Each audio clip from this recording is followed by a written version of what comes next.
Hello children, now we are going to see the techniques of principles of management. We have seen the scientific management of Frederick Taylor. ठीक है, अभी उसको जब implement करने की बारी आएगी तब कौन कौन से टेक्निक्स मैनेजर्स को यूज़ करने पड़ेंगे, कौन कौन से तरीके. उसमें से 3 हैं मेन. एक है टाइम स्टडी, मोशन स्टडी और differential wage rate study. Differential मतलब अलग अलग वेज रेट मतलब काम के लिए जो पैसा देना है वो कैसा देना है, अलग अलग देना है, वो किस तरह से करना है, अभी वो हम देखने वाले हैं वन बाय वन. तो पहला आता है टेक्निक में टाइम स्टडी. ठीक है, according to Taylor task should be finished in prescribed time.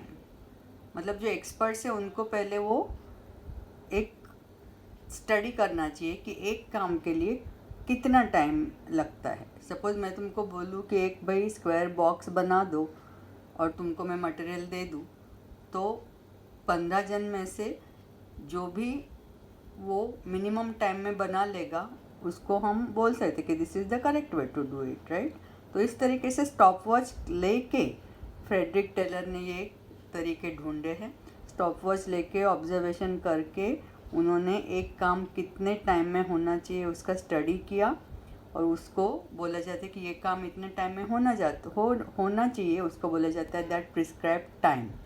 ठीक है, it's careful study is time study. Time study is useful for optimum use of resources and for achieving AIIMS timely. Time से काम complete करने के लिए जो भी अगर आपको कोई ऑर्डर आया है तो वो टाइम से आपका कंप्लीट हो जाए, इसके लिए अगर टाइम स्टडी करके एक एक काम का एक एक स्टेप का टाइम आप डिसाइड करोगे. जो हमने मैकडोनल्ड्स की बात करी थी कि उनको जो बर्गर बनाना है उसके जो रॉ मटेरियल भी उनके नज़दीक रखे जाते हैं और फटाफट से उनको कैसे मिनिमम टाइम में किस तरह से काम करना है वो उनको बताया जाता है और उतने ही टाइम में उनको वो कंप्लीट करना होता है, इसलिए वो ज़्यादा से ज़्यादा ऑर्डर्स पूरे कर पाते हैं. ठीक है, तो एक तो टाइम स्टडी है कि एक प्रिस्क्राइब टाइम नक्की करना है हर स्टेप का, हर काम का. और दूसरा है मोशन स्टडी. मोशन स्टडी वो होता है कि motion study is done to remove wrong process of movement. कभी कभी गलत तरीके से एक मूवमेंट किस चीज़ों की होती है, रॉ मटेरियल की मेनली होती है मूवमेंट. रॉ मटेरियल को हाथ में लेके फाइनल चीज़ बनाने में जितने भी मोशन के स्टेप्स है वो अगर गलत है तो फिर बहुत ज़्यादा टाइम लगता है. जैसे एक मैनेजमेंट कंसल्टेंट था, उसको एक कंपनी ने बुलाया कि भाई हमारे यहाँ बहुत टाइम लग रहा है ऑर्डर्स पूरे होने में, तो वो स्टडी करने आया. तो ये लोग तो ऑब्जर्वेशन करके स्टडी करते हैं. तो उसने क्या पाया कि वो जो मैन्युफैक्चरिंग यूनिट था और उसमें जो रॉ मटेरियल का ट्रक था वो गेट से जब अंदर आता था और जो मैन्युफैक्चरिंग यूनिट था वो पूरा पीछे की साइड था. तो वहाँ से आगे से रॉ मटेरियल को पीछे की साइड ले जाने में बहुत ज़्यादा टाइम लगता था. फिर वो मैन्युफैक्चरिंग यूनिट की तरफ गया तो उसने देखा कि पीछे के साइड भी एक वॉल थी और वहाँ पे काफ़ी जगह भी थी. तो what advice he give naturally to make another gate at the back side. कितना छोटा सा काम था, पीछे एक दूसरा गेट बना दिया, वहाँ से ट्रक्स आने लगे तो पूरा उनका टाइम जो मूवमेंट का था वो बच गया and they could save a lot of time. तो ऐसा ही मोशन स्टडी भी करना पड़ता है. तो motion study is done to remove wrong process of movement so that productivity can be increased as wastage of energy and resources can be removed. कितनी सारी energy waste हो जाती है ना पूरा इतना दूर से लाने में सामान. तो रॉ मटेरियल का अरेंजमेंट ये बहुत ही इंपॉर्टेंट है. Main aim of motion study is to find out a method with minimum wastage of worker and implement it. एक बार पता चला कि ये गलती हो रही है और एक नया तरीका ढूंढा तो उसको फिर इम्प्लीमेंट भी करना पड़ता है. पीछे गेट बनाओ तो वो बनाया तब जाके काम हुआ ना, तो उसको इम्प्लीमेंट करो, उसको एक्चुअल में उसको लागू करो. Differential wage rate study. Differential का मतलब ही है अलग अलग, सेम नहीं वो होता है differential. It is about wage related motivation based on time taken to complete work. जो इंसान ज़्यादा टाइम लेगा उसको कम देना है और जो इंसान कम टाइम में काम करेगा उसको इफ़िशिएंसी ज़्यादा है इसलिए उसको ज़्यादा वेज यानी कि सैलरी पैसा उसको देना है. It is about wage related motivation, इस तरीके से उनको एनकरेजमेंट करना। तो कैसे इसमें से एनकरेजमेंट मिलता है हम देखेंगे। Frederick Taylor favoured this motivational wage method. In this method ordinary worker gets normal wage, जो ऑर्डिनरी तरीके से काम करते हैं उसको नॉर्मल वेज रेट तो मिलता है, but efficient worker gets more wages. Efficient को ज़्यादा दिया जाता है, जो हमने बात की है कि 30 to 100% तक भी उनको ज़्यादा देना चाहिए। इससे क्या होता है, ordinary worker is also motivated, उसको भी इंकरेजमेंट मिलता है कि अरे मैं भी अगर फटाफट से इफ़िशेंटली काम करूँगा तो मुझे भी क्या मिलेंगे, ज़्यादा वेजेस मिलेंगे। तो वो भी अपनी इफ़िशेंसी इम्प्रूव करने का ट्राई करता है। ठीक है, now principles of management by Henri Fayol हमको देखना है। तो फ्रेडरिक टेलर की तो बात ख़त्म हो चुकी है। तो अभी हेनरी फयल जो है ना, he was a French engineer and also industrialist. तो he wrote industrial and general management in 1916। In this book he divided administrative principles in 6 parts. उसने क्या किया है, पूरे जो उसके प्रिंसिपल्स थे उसका पहले उसने क्लासिफिकेशन दिया है। वो क्लासिफिकेशन के 6 पार्ट्स है। तो कौन कैसे उसने क्लासिफिकेशन किया, पहला उसने बोला टेक्निकल एक्टिविटीज़। टेक्निकल एक्टिविटीज़ में क्या क्या आएगा, जो भी मशीन रिलेटेड या फैक्ट्री रिलेटेड होंगे, all activities related to production, they will come into technical activities. ठीक है ना। देन कमर्शियल, कमर्शियल से हम क्या समझते हैं, कमर्शियल इज़ अबाउट ट्रेडिंग। तो ट्रेडिंग रिलेटेड जो भी होता है, purchasing, selling, exchange of units, है ना, तो वो जो होता है उसको हम डालेंगे कमर्शियल में। फिर आता है फाइनेंशियल इज़ अबाउट मनी। तो प्रोक्यूरमेंट ऑफ कैपिटल, कहाँ से कैपिटल आएगा, उसका यूज़ कैसे होगा, फंड मेंटेनेंस, कैश फ्लो कैसे मेंटेन रहेगा बिजनेस में, री इन्वेस्टमेंट, अगर प्रॉफिट होता है तो पैसा वापस से इन्वेस्ट कहाँ करने का है। तो all these are financial activities, वो तीसरा। चौथा है safety activities. It include safety of employ, safety of assets, safety of goods, यानी कि रॉ मटेरियल। तो इसमें एम्प्लॉयज़ की भी सेफ्टी देखना है according to the work they are doing. अगर आज हॉस्पिटल इंडस्ट्री में सबसे ज़्यादा कोरोना के टाइम में क्या है, डॉक्टर्स, नर्सेस और पैरामेडिकल स्टाफ की सेफ्टी बहुत ज़्यादा इंपॉर्टेंट है। तो what they are wearing, the PPE, है ना, पर्सनल प्रोटेक्शन इक्विपमेंट। तो वो जो पीपीई पहनते हैं, इस तरीके से इंडस्ट्री में भी इसकी ज़रूरत होती है। Many people have to wear the helmets, gloves या जो भी है उनको वो सेफ्टी मेजर्स, या कभी कभी एम्प्लॉयज़ की सेफ्टी के लिए क्या होना चाहिए, फायर अलार्म या फायर इक्विपमेंट आजकल तो कंपलसरी हो गया है, तो वो सब सेफ्टी के लिए करने चाहिए। सेफ्टी ऑफ एसेट्स, उसके लिए इंश्योरेंस वगैरह करना चाहिए। ये सब चीज़ों का सेफ्टी एक्टिविटी में शामिल किया जाता है। अकाउंटिंग तो you know, accounting activities, accounting is what, इससे फाइनेंशियल स्टेटमेंट का प्रिपरेशन जो होता है, और फिर प्रोक्यूरिंग नेसेसरी स्टैटिस्टिकल एनालिसिस, उसका स्टडी करके एक स्टैटिस्टिक्स को प्रिपेयर करना। And then management activities, management activities में जो अपने मैनेजरियल फंक्शंस है पीओडीसी के, planning, organizing, direction, coordination and control, ये सब एक्टिविटीज़ किस में जाएगी, मैनेजमेंट एक्टिविटीज़। तो हेनरी फयल ने सबसे पहले तो एडमिनिस्ट्रेटिव जो भी प्रिंसिपल्स है उनका क्लासिफिकेशन दिया है। वो क्लासिफिकेशन 6 पार्ट्स में दिया है, technical, commercial, financial, safety, accounting and management activities. अब हम उसके एक्चुअली प्रिंसिपल्स देखेंगे, राइट। अभी Henri Fayol's principles of management. Henri Fayol's principle क्या थे, नए थे। तो फ्रेडरिक टेलर के प्रिंसिपल्स के साइंटिफिक मैनेजमेंट में जो भी खामी रहती थी उसको निकालने के लिए, या ये जो नया थोड़ा दौर आया उसमें हेनरी फयल्स के प्रिंसिपल आए। तो he said only knowledge is not enough but awareness about suitable functioning method for units format is necessary. मतलब सिर्फ आपको मैनेजमेंट का नॉलेज है उससे नहीं चलेगा, but every industry has their special requirements, right. अगर हम फिल्म इंडस्ट्री देखेंगे तो उनकी अलग रिक्वायरमेंट होती है। अगर हम हॉस्पिटेबल इंडस्ट्री जो है, जो अपना जिसको होटल्स वगैरह बोला जाता है, उनकी अपनी अलग रिक्वायरमेंट्स होती है। मैन्युफैक्चरिंग इंडस्ट्री में भी अलग अलग मैन्युफैक्चरिंग इंडस्ट्री के भी अपनी अलग अलग रिक्वायरमेंट्स होती है। तो वो जो फंक्शनिंग मेथड है, उसका काम करने का तरीका, पता होना चाहिए मैनेजर को, सिर्फ मैनेजमेंट का नॉलेज होने से होता नहीं है। ये पहली बात उसने कही। He presented 14 directive principles which prove to be very useful. उसके जो 14 डायरेक्टिव प्रिंसिपल्स है, मतलब गाइडेंस देने वाले ये प्रिंसिपल है, ठीक है। डायरेक्टिव का मतलब है गाइडेंस देने वाले, तो ये बहुत ही यूजफुल साबित हुए हैं। और success depends on managers wisdom, फिर भी उसको इम्प्लीमेंट करना तो एक मैनेजर का आर्ट है, तो that art will decide the success of the principles. कौन से मैनेजर उसको इम्प्लीमेंट कर रहा है, उसका कितना विजडम है, उसके ऊपर ये उसका सक्सेस डिपेंड करेगा। तो पहला हम देखेंगे डिवीजन ऑफ वर्क।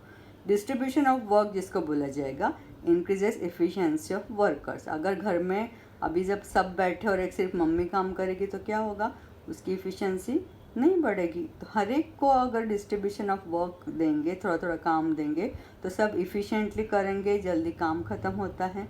इसलिए सब जगह पे distribution of work is important. Advantage of specialization can be helpful to get results. तो जिसको जो काम अच्छे से आता है वो काम उसको देना, उसको बोला जाता है स्पेशलाइजेशन। तो जब डिस्ट्रीब्यूशन ऑफ वर्क करते हो, डिवीजन ऑफ लेबर या डिवीजन ऑफ वर्क करते हो, तो स्पेशलाइजेशन का फ़ायदा मिलता है।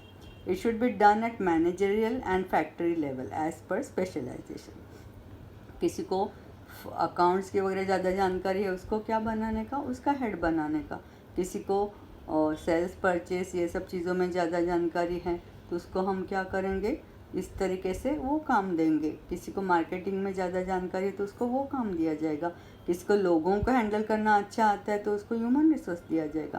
तो अकॉर्डिंग टू उनके स्टडी भी, उनका स्पेशलाइजेशन भी देखते हुए इस तरीके से तुमको डिवीजन ऑफ वर्क करना चाहिए। वो मैनेजरियल लेवल पे भी करना है और फैक्ट्री लेवल पे भी, मतलब बॉटम लेवल पे भी जो मैनेजर से सुपरवाइजर से, उनको भी उनके सूटेबल स्किल के अकॉर्डिंग उस डिपार्टमेंट में उनको रखना चाहिए, ठीक है।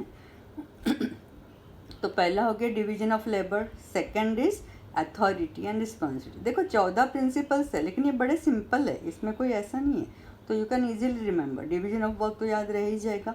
अभी अथॉरिटी एंड रिस्पॉन्सिबिलिटी जो है ना, जब हम बोलते कि किसी काम की किसी को अगर कोई रिस्पॉन्सिबिलिटी देते हो तो उसको करने के लिए अथॉरिटी भी देनी ही पड़ती है। किसी को प्रीफेक्ट बनाया तो उसको कुछ तो अथॉरिटी दोगे कि नहीं, डांटने की अथॉरिटी, है ना, ऐसे सब तो थोड़े बहुत उसको देनी पड़ती है ना।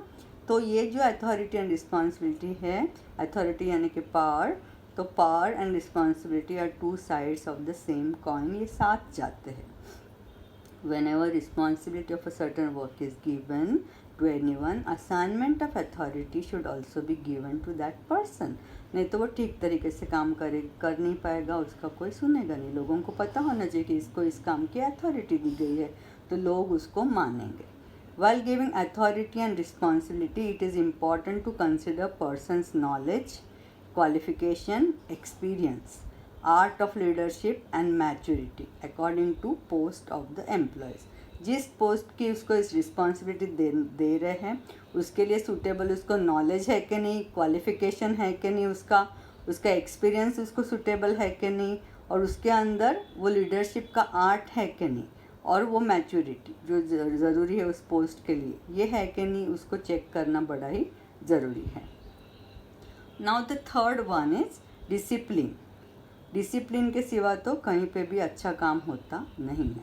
For optimum use of resources and consistency of activities, काम एक दिन नहीं करना है, रोज़ अच्छे से काम होना चाहिए।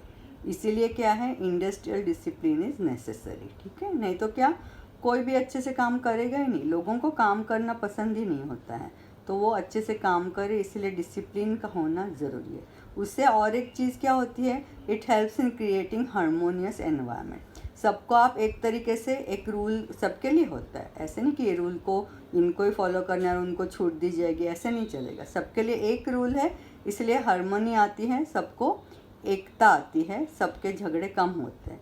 तो ये जो रूल्स होते हैं, इसमें डिसिप्लिन में रूल्स भी होते हैं, कोड ऑफ कंडक्ट भी होता है। कोड ऑफ कंडक्ट मतलब ये बिहेवियर चलेगा, है ना। तो जैसे मोबाइल है, वो फैक्ट्री में बाहर छोड़ के जाना है, ये कोई रूल हो गया।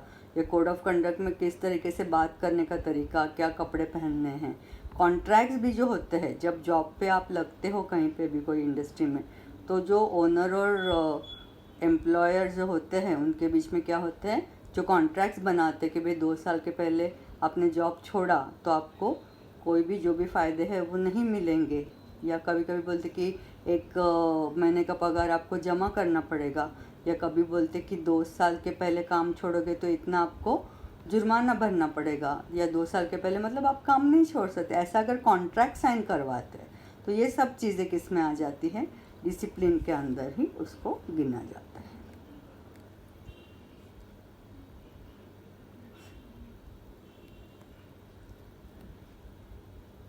तो for optimum use of resources and consistency of activities, industrial discipline is necessary.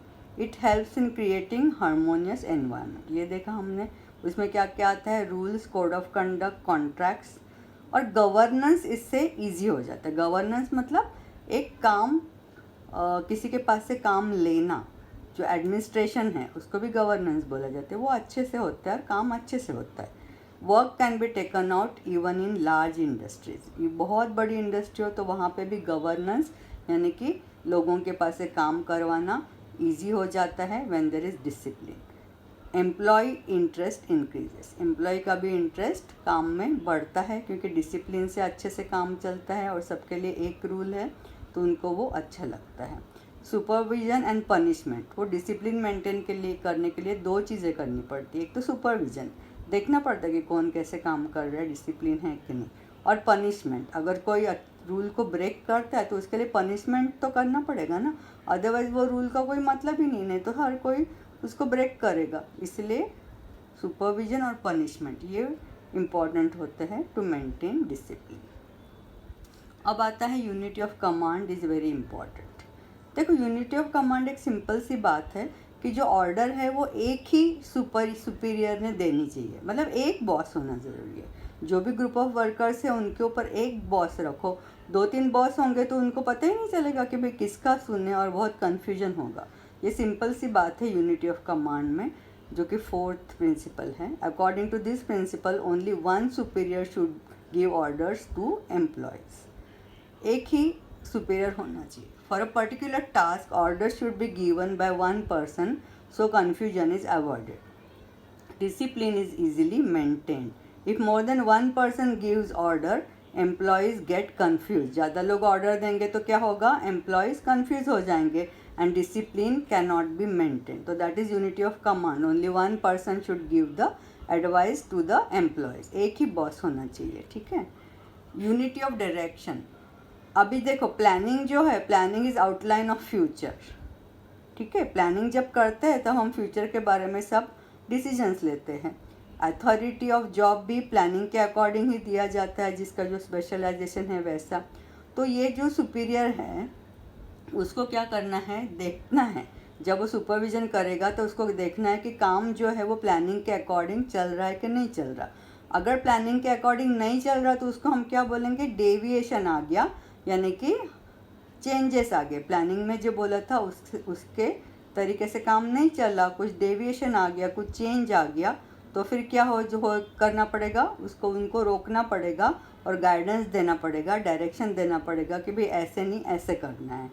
Only 1 superior should guide a group of employees with common goal और पर्पस। ये जो सुपीरियर है और उसके काम नीचे हाथ में काम करने वाले जो एम्प्लॉयज़ है, दोनों का क्या होना चाहिए, एक कॉमन गोल और पर्पस होना चाहिए। उसको बोला जाता है यूनिटी ऑफ डायरेक्शन। और उसको डायरेक्शन कैसे देना है, अकॉर्डिंग टू प्लानिंग उसको डायरेक्शन देना चाहिए, ताकि क्या हो, प्लानिंग की तरह से ही काम करे। तो इससे क्या होगा, कोऑर्डिनेशन आएगा। नहीं तो उनको पता नहीं है ना कि प्लानिंग में डिसाइड क्या हुआ है, तो मैनेजर को पता है तो वर्कर्स को पता नहीं है। तो मैनेजर वर्कर्स को जब बताएगा तो वो दोनों के बीच में क्या आ जाएगा, कोऑर्डिनेशन आएगा और टास्क का अकम्प्लिशमेंट ईजी हो जाएगा। ये जो वर्ड्स है ना, अकम्प्लिशमेंट ऑफ ऑब्जेक्टिव वगैरह, ये सब वर्ड या डेविएशन, ये क्या हो जाते हैं, एक मैनेजमेंट की लैंग्वेज है, तो उसको वैसे ही यूज़ करना ज़रूरी है।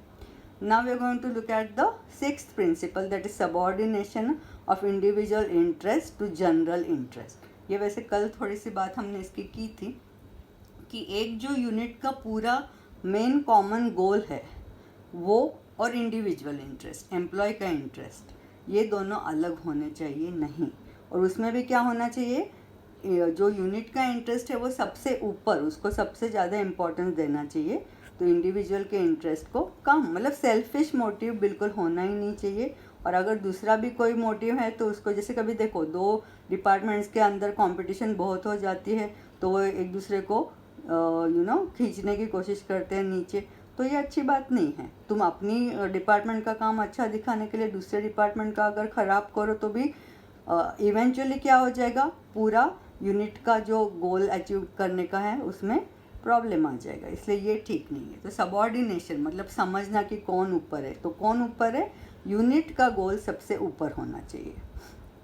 Employees and department should work in cooperation to achieve that common objective. इसका मतलब ये है कि जो कॉमन ऑब्जेक्टिव है उसको एम्प्लॉयज़ और डिपार्टमेंट्स को सबको मिलके साथ में करना चाहिए। Individual objective should be subsidiary to, subsidiary का मतलब क्या है, लेस इम्पॉर्टेंट। इंडिविजुअल जो डिपार्टमेंटल ऑब्जेक्टिव्स है उनको तो पूरा करना ही है, लेकिन उसमें जो कंपटीशन वाली जो बात आएगी उस तरीके से एक दूसरे का काम खराब करना नहीं है। तो individual objectives should be given less important and overall goal सभी डिपार्टमेंट्स को मिलके जो यूनिट का गोल है उसको अचीव करना है। तो इस तरीके से subordination of individual interest to general interest, मतलब सबऑर्डिनेशन मतलब जो नीचे होता है तो कौन है, इंडिविजुअल इंटरेस्ट नीचे, और कौन ऊपर होगा, जनरल यूनिट का interest should be at the top most level. और उसके लिए एम्प्लॉयज़ और डिपार्टमेंट्स को साथ में मिलके कोऑपरेशन से काम करना है। अब 7th principle is remuneration of personnel. ठीक है, सबसे पहले रेम्यूनरेशन क्या है उसको समझते हैं, ये MCQ में भी पूछा जाता है। Return for service is salary और वेज। जो पैसा तुमको मिलता है काम करने का वो वर्कर्स को बोला जाता है, डेली वेजेस को वेज बोला जाता है, या महीने की सैलरी भी बोला जाता है। तो return for service is salary और वेज, और it is only called remuneration. उसी को क्या बोलते हैं मैनेजमेंट की लैंग्वेज में, रेम्यूनरेशन। तो ये सब यूज़ करने वर्ड्स बड़े ही इंपॉर्टेंट है। तो रेम्यूनरेशन ऑफ पर्सोनेल, पर्सोनेल का स्पेलिंग देखो PERSONNEL। ये पर्सोनेल मतलब एम्प्लॉयज़। तो एम्प्लॉयज़ को जो पगार देने की बात है उसके बारे में ये प्रिंसिपल है। तो ideal remuneration suitable according to suitable work, ideal remuneration suitable to work increases harmony. जो वर्क है उसके अकॉर्डिंग टू सुटेबल जो रेम्यूनरेशन होता है उसको बोला जाता है आइडियल रेम्यूनरेशन। ज़्यादा जिम्मेदारी का काम तो ज़्यादा पैसा, कम जिम्मेदारी का काम तो कम पैसा, वो ideal remuneration according to work देना चाहिए। उससे क्या आएगा, हार्मनी आएगी, झगड़े होंगे नहीं between employees and worker, employers and workers. जो एम्प्लॉयर्स मतलब कौन, ओनर्स, ओनर्स और वर्कर्स के बीच में झगड़े नहीं होंगे। जब आइडियल रेम्यूनरेशन आप दोगे मतलब इनफ का, उनके काम के तरह से उनको इनफ पैसा तुम दोगे तो कोई प्रॉब्लम नहीं आएगा। सम वर्कर्स आर इफ़िशिएंट, लेकिन उसमें ये चीज़ तो देखनी है, some workers are efficient and do more work for completion of the goal. तो ऐसे जो कंट्रीब्यूशन ज़्यादा देते हैं तो उनको क्या होगा, they will get frustrated if the workers doing lace work also get the same wages.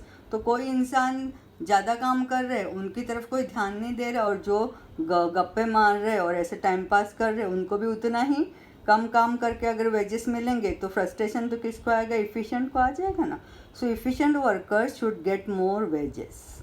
ठीक है, इफ़िशिएंट को हमेशा ज़्यादा देने की बात है, वही बात फिर से आई है, efficient workers should get more wages. So ordinary are also encourage to work more. फिर क्या होगा, एफिशिएंट भी खुश रहेंगे और ऑर्डिनरी जो वर्कर्स हैं उनको भी मोटिवेशन मिलेगा, कि एनकरेजमेंट मिलेगा कि हम ज़्यादा काम करें तो हमको ज़्यादा पैसा मिलेगा। इफ़िशिएंट वर्कर्स शुड बी डाली, efficient workers should be compensated for their efficiency. उनको इफ़िशिएंसी के लिए कंपनसेट करो, कैसे, not only by more wages but also by promotional schemes. उसके लिए प्रमोशनल स्कीम्स भी होनी चाहिए, बोनस भी देना है उनको, प्रॉफिट शेयरिंग भी करवा सकते हैं, रिप्रेजेंटेशन इन मैनेजरियल कमिटी भी उनको मिलना चाहिए। तो इससे क्या होगा, it helps to bring down labour turnover. Labour turnover ये जो मैनेजमेंट का वर्ड है उसको यूज़ करना बड़ा ज़रूरी है। और लेबर टर्नओवर का मतलब होता है लेबर जो आपका है, आपका काम छोड़ के जाते हैं तो वो लेबर टर्नओवर, मतलब ये अच्छी बात नहीं है, तो उसको नीचे लाना है। लेबर चले जाते उस बात को नीचे लाना, तो क्या हो गया, ये ऐसा करेंगे अगर तुम एफिशिएंट को ज़्यादा दोगे तो लोग काम छोड़ के जाएंगे नहीं।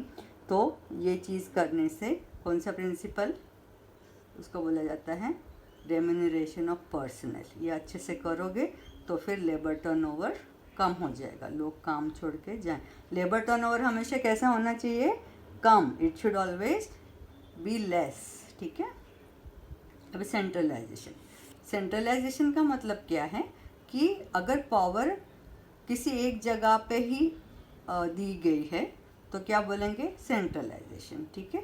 पावर एक इंसान के हाथ में या बहुत कम लोगों के हाथ में होती है तो उसको सेंट्रलाइजेशन बोला जाता है। मतलब ज़्यादा लोगों को काम बांटा नहीं है या पावर बांटी नहीं है तो उसको सेंट्रलाइजेशन बोला जाता है। When power is not delegated, है ना, तो इट इज़ कॉल्ड सेंट्रलाइजेशन, मतलब बहुत कम लोगों के हाथ में पावर रखी हुई है। Centralization is not useful in large units and delegation of authority is done at different levels. This is called decentralization. जब बड़े बड़े बिजनेसेस होते हैं, लार्ज यूनिट्स होते हैं, तब क्या होता है, सेंट्रलाइजेशन से काम करना बड़ा मुश्किल हो जाता है और सब लेवल्स पे डेलीगेशन ऑफ अथॉरिटी करना पड़ता है और उसी को बोला जाता है डिसेंट्रलाइजेशन। जैसे क्या होता है, हमारे जो स्टेट्स है उसका एक एक चीफ मिनिस्टर है, तो हमने क्या किया, डिसेंट्रलाइजेशन किया है ना। इस तरीके से डिसेंट्रलाइजेशन, जैसे बड़ी कंट्री है अपनी तो वैसे बड़े बिजनेस यूनिट में भी डिसेंट्रलाइजेशन चलता है, छोटे में सेंट्रलाइजेशन से काम चल जाएगा। Every unit needs to decide, तो वो हर एक बिजनेस यूनिट को डिसाइड करना है उनको सेंट्रलाइजेशन रखना है कि डिसेंट्रलाइजेशन रखना है according to the size of the unit. तो it helps in making the best use of employee strength. इससे आपको एम्प्लॉयज़ की स्ट्रेंथ की आप हेल्प ले सकते हो जब आप डिसेंट्रलाइजेशन करोगे ना। स्केलर चेन, 9th प्रिंसिपल कौन सा है, स्केलर चेन। एक चेन की बात है इसमें कि टॉप लेवल से बॉटम लेवल तक ये जो चेन है अथॉरिटी रिस्पॉन्सिबिलिटी की, उसको बड़ा ही मेंटेन करना ज़रूरी है।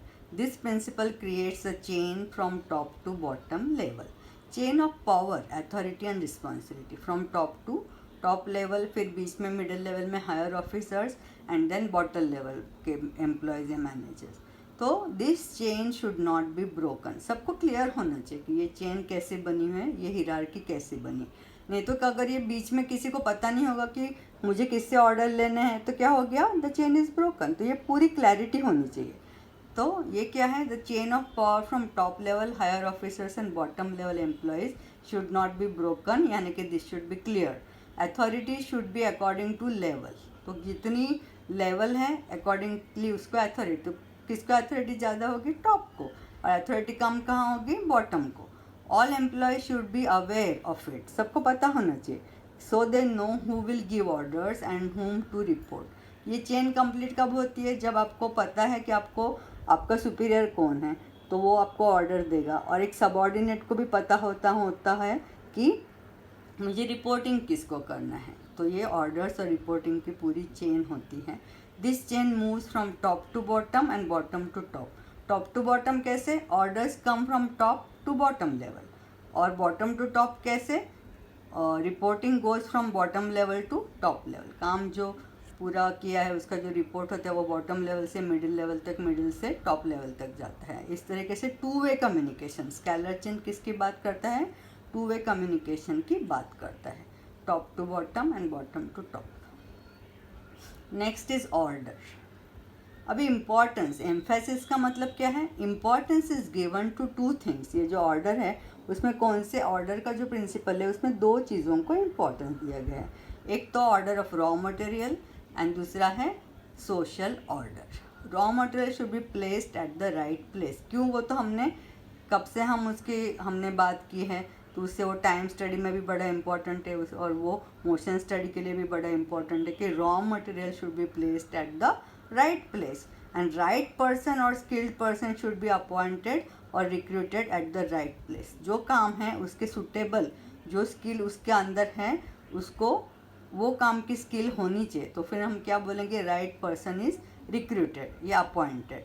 तो इस तरीके से रॉ मटेरियल का प्लेसमेंट प्रॉपर होना चाहिए और वो काम के लिए जो एम्प्लॉय रखा गया है वो भी कैसा होना चाहिए, उस काम की स्किल उस एम्प्लॉय के अंदर होनी चाहिए। तो हम बोल सकते हैं कि skilled person should be appointed या recruited at the right place. तो ऑर्डर किसकी है, रॉ मटेरियल की, और सोशल ऑर्डर में क्या है, एम्प्लॉय की ऑर्डर। एम्प्लॉय भी should be placed at the right place and raw material should be placed at the right place, ठीक है, ताकि कम मोशन में काम अच्छे से हो सके। नाउ 11th इज इक्वालिटी यानी कि यहाँ पे कोई भी बायस नहीं होना चाहिए। पहले भी हमने बात की है कि जो एम्प्लॉयज़ है, जो ह्यूमन फैक्टर है, उसके अंदर बड़े इमोशंस होते हैं, तो उनको बहुत केयरफुली हैंडल करना पड़ेगा। Employees are the part of managerial activity and they are the human beings, ठीक है। जो मैनेजरियल एक्टिविटी है, प्लानिंग, ऑर्गेनाइजिंग, डायरेक्टिंग, ये सब किसको देनी होती है, ह्यूमन बीइंग्स को। तो practical approach is needed in handling them. बहुत सावधानी से प्रैक्टिकल तरीके से उनको हैंडल करना है। सुपीरियर शुड बिहेव अप्रोप्रिएटली, बहुत अच्छे तरीके से सुपीरियर को भी बिहेव करना चाहिए, उनका इंसल्ट वगैरह करना चाहिए नहीं बिना ज़रूरी, है ना। और सबके साथ कैसा, यूनिफॉर्मली, ये नहीं कि किसी को पार्शलिटी करो, तो ये सुपीरियर को करना चाहिए नहीं। सबके साथ एक जैसा बर्ताव और अच्छा बर्ताव। अप्रोप्रिएट यानी कि अच्छा बर्ताव, और यूनिफॉर्म यानी कि एक जैसा बर्ताव सबके साथ करना चाहिए। रूल्स भी हो तो सबके लिए कैसे हो, कॉमन रूल्स होने चाहिए, राइट। तो इस तरीके से करना चाहिए।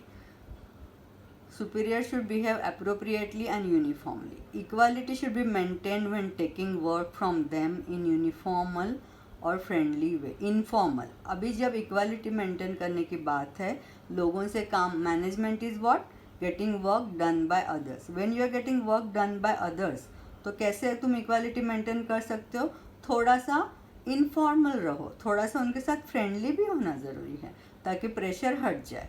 तो थोड़ा सा इनफॉर्मल या फ्रेंडली तरीका भी रहना चाहिए, डिसिप्लिन भी मेंटेन करना है। बार बार उनको वो ट्रेडिशनल तरीका, रूल ऑफ थंब जो हमने बात किया था ना, बार बार उनको धमकाना वगैरह, ऑटोक्रेटिक बिहेवियर, बॉसिंग करना, ये इसको ट्रेडिशनल तरीके से अच्छा क्या है, थोड़ा सा इनफॉर्मल भी रहो, फ्रेंडली भी रहो। बार बार लीगल वे का यूज़ मत करो, बार बार लीगल धमकी उनको मत दो।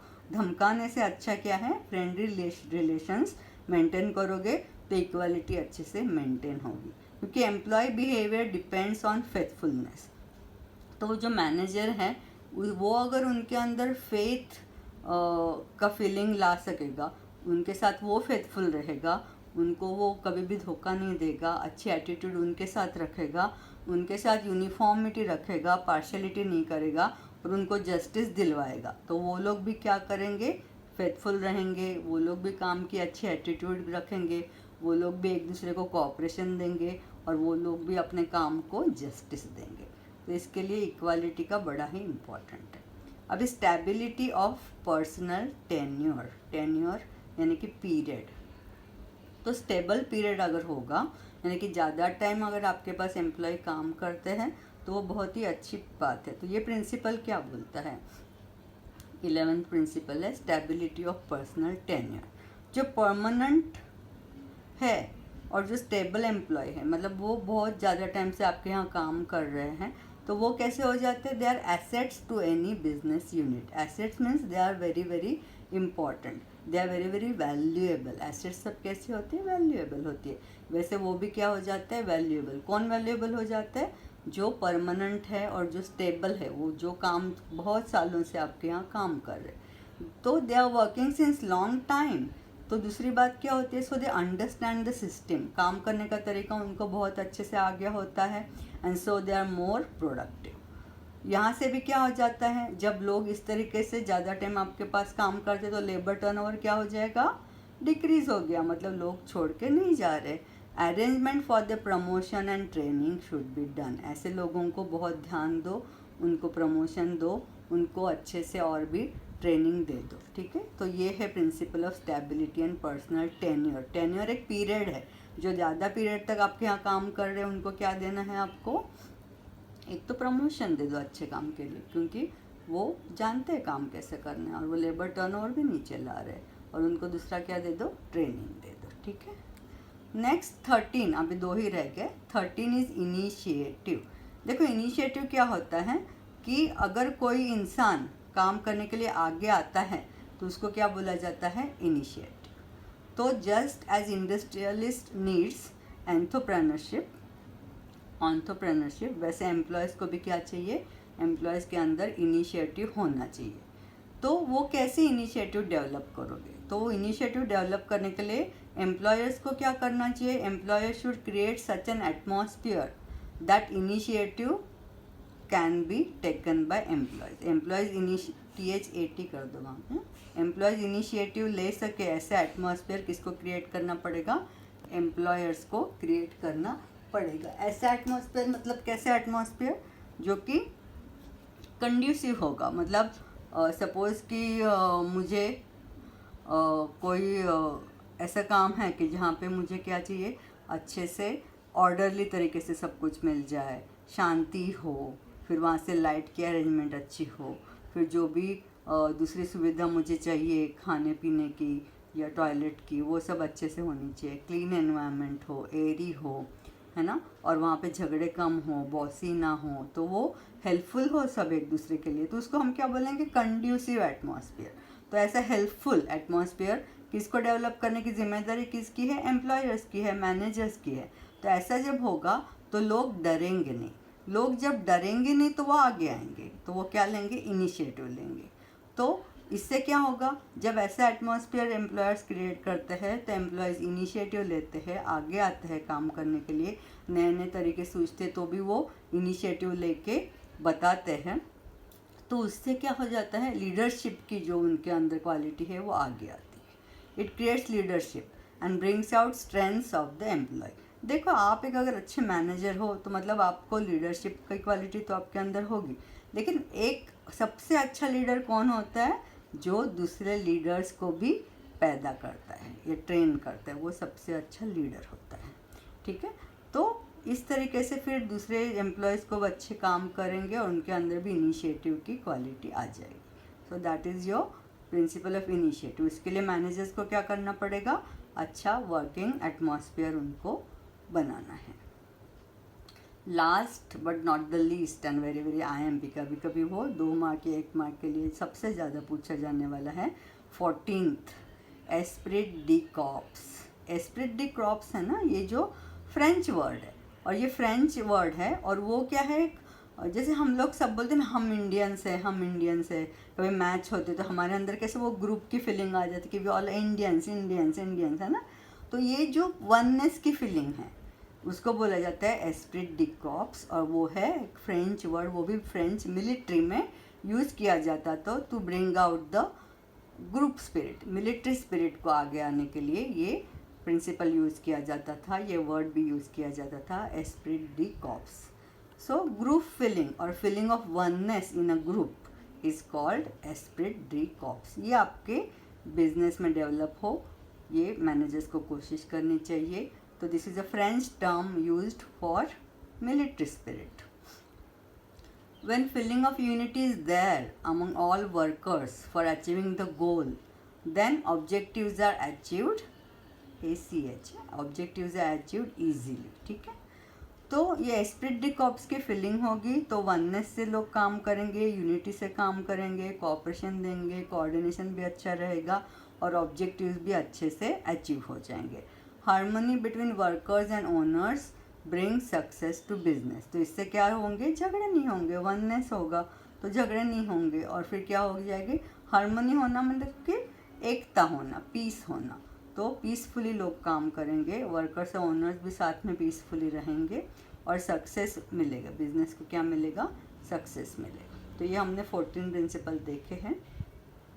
अब इसमें कंक्लूजन में एक ही है कि फॉयल ने क्या बोला कि managers could add to above principle. देखो फॉयल के भी अपने को वो लीडरशिप की क्वालिटी नज़र आती है कि he wants to, he doesn't want to boss कि these are the only things that will give success to your business. What he is saying कि managers can add to the above principles, तो उनके अंदर वो और leaders भी पैदा करना चाहता है। सो ही इज सेइंग कि these are not the end list. Managers can add to the principles and they can also be used in all fields. मतलब these principles are not only suitable for the business but they can be used in other field जैसे social, political, ये सभी fields में ये काम आएंगे। Now we are going towards the end of the lesson. ठीक है, we want to see the contribution of Peter Drucker. Peter Drucker जो है ना, जो हमने थॉट्स ऑफ मैनेजमेंट देखे हैं उसमें लास्ट जो है मॉडर्न मैनेजमेंट, उसका जो कंट्रीब्यूशन सबसे ज़्यादा किसने दिया है, पीटर ड्रकर ने दिया है. वो काम करने का उसका टाइम है 1909 से वो 2005 तक. तो he was born in, he was working during that period. He is called father of modern management. ठीक है, उसका वो पीरियड है 1909 to 2005. तो he is called what, father of modern management. He was a writer, philosopher and educator. After globalization, ये जो बाकी के प्रिंसिपल्स के जो क्रिटिक्स थे, तो कभी कभी उसमें खामियां, उनको लिमिटेशंस नज़र आने लगी. तो आफ्टर ग्लोबलाइजेशन नया तरीका भी थोड़ा चाहिए था, तो मॉडर्न मैनेजमेंट वॉज नीडेड. तो principles of modern management were needed या they become popular after globalization. अभी जो पीटर ड्रकर की बात कर रहे हैं, जिसको हमने क्या बोला, फादर ऑफ मॉडर्न मैनेजमेंट, तो उसके दो मेन कॉन्ट्रीब्यूशंस है. नंबर 1 है MBO.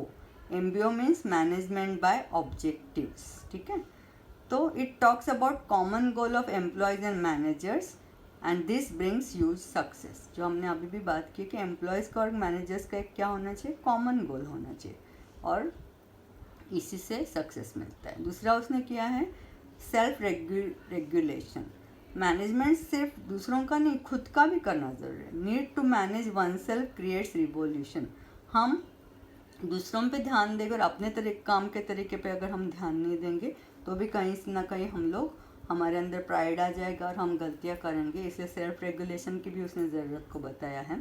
तो मैनेजर्स को सेल्फ रेगुलेशन भी करना है दूसरों को मैनेज करने के साथ साथ. तो उससे क्या हो जाएगा, स्ट्रेस रिड्यूस हो जाएगा. आप अपने काम का तरीके का आप थोड़ा सा यू विल एग्जामिन कि where I am going wrong, तो you will be able to reduce your own stress. ठीक है, तो थोड़ा सा हम रुक जाते हैं ना. देखो, जब हम सेल्फ एग्जामिनेशन करना चाहते हैं तो हमको थोड़ा रुकना पड़ता है, तो दैट रिड्यूसेस द स्ट्रेस. जैसे अभी कोरोना आया है तो हमको सबको सेल्फ एग्जामिनेशन की ज़रूरत पड़ गई कि भाई हम कहाँ गलत जा रहे थे. तो इस तरीके से हम सब साथ में आ गए, पुराने हम फैमिली वैल्यूज़ सब साथ में वापस आ गई है. तो इसी से पीटर ड्रकर ने दो चीज़ें दी है. One is management by objective and second is self regulation. के लिए वो ज़्यादा पॉपुलर है. He gave importance to human factor. जो हमने देखा था कि दो हमने देखे ना, पहला कौन सा था, साइंटिफिक. ठीक है, और दूसरा कौन सा हमने देखा, नियो वाला वो देखा. उसके अंदर क्या था, ह्यूमन को ही बिहेवियर जो हमने देखा, सबसे ज़्यादा ह्यूमन बींग्स को ही किया गया था इम्पोर्टेंस, और इकोनॉमिक साइड को कम दिया गया था. मॉडर्न मैनेजमेंट में ये खामी रिमूव कर दी. पहले ने सिर्फ साइंटिफिक था, उन्होंने सिर्फ मनी को ज़्यादा इम्पोर्टेंट दिया, इकोनॉमिक को. बिहेवियर वालों ने क्या किया, ह्यूमन बींग को दिया. तो यहाँ पे मॉडर्न मैनेजमेंट में दोनों को इक्वल इम्पोर्टेंस दिया गया है. तो he gave importance to human factor. तो ह्यूमन रिसोर्स मैनेजमेंट का भी ये मॉडर्न मैनेजमेंट में ज़्यादा इम्पोर्टेंस है. Marketing management, because modern management में हमने बात की है कि who is the king of the market, customer. तो मार्केटिंग मैनेजमेंट की इसमें बात है. और दूसरा स्ट्रेस मैनेजमेंट जो कि सेल्फ रेगुलेशन से आता है. They were given importance in the modern management. ठीक है, तो here we are going to stop and we have finished the second lesson. तो I have given you the notes, तो please write them down in your notebook. ये management word यहाँ पे complete तुम कर ही लोगे. तो now we are going to stop here. Okay, bye for today.